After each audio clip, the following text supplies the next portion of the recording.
how we doing out there? We're gonna do some Porcellio Werneri today, or the alien spaceships, or flying spaceships, pancakes, what have you. Or the alien spaceships, or flying spaceships. They're about the flattest ones on the market, so let's check them out. Alright, take me to your planet.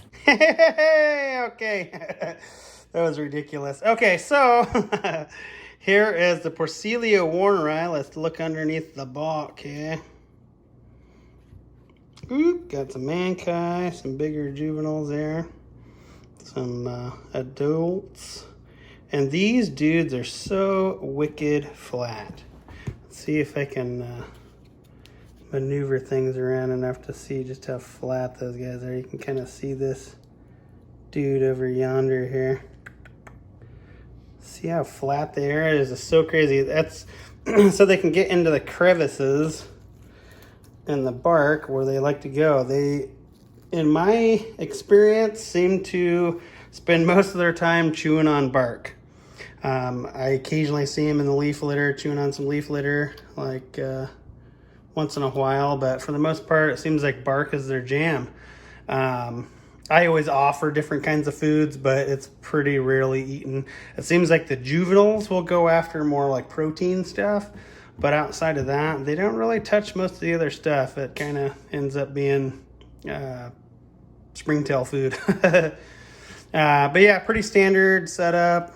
Sphagnum moss, leaf litter, exercise, bark for them, since that seems to be their main food source for the most part, and then some live moss over here. And these guys are dropping mankai like out of season right now for me. Let's see if we can zoom in a little bit. I got some little bitty mankai. Lift this up and see if I can stir some around here. Oh, there's one right there. And from what I've been told, there's another one there, another one there. Oh, they're coming out of the woodwork. So what I've been told, these guys are kind of seasonal and they're kind of a fall breeder, but they're dropping mankai right for me right now in spring. So we'll see how that works out for me moving forward.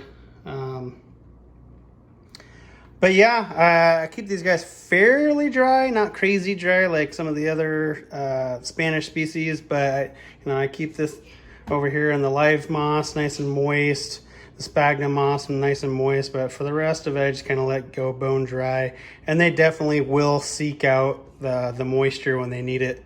I catch them over in the sphagnum moss and the live moss, and they kind of return back to their munching on the log. But yeah, that's about it. That sums it up for the week. We'll see you next week. Bye. Bye. So we'll check those guys out today. We'll check those out, and we'll check them out. Check them out. Check them out. Edit, edit, edit. Hey, Pop people.